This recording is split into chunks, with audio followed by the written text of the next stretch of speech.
عدد كبير من فرص ضاعت من الزمالك النهارده. ما بين مهاجمين وما بين مدافعين ولا اي لعيبه يعني الواحد ما بقاش شايف مين اللي بيضيع.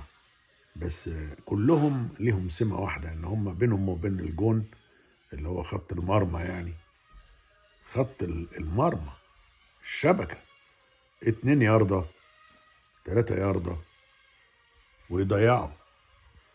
وتسقط الكرة في وسط اللعيبة ويقعدوا كل واحد فيهم يحاول يشلت في الكرة. وللأسف رجليه ما فيهاش ريحة القوة، وزي ما يكون بتصحي واحد نايم فجأة يروح موقع المية من على الترابيزة ولا الكومودينو اللي جنبه. حاجة كده يعني الناس رايحة في النوم.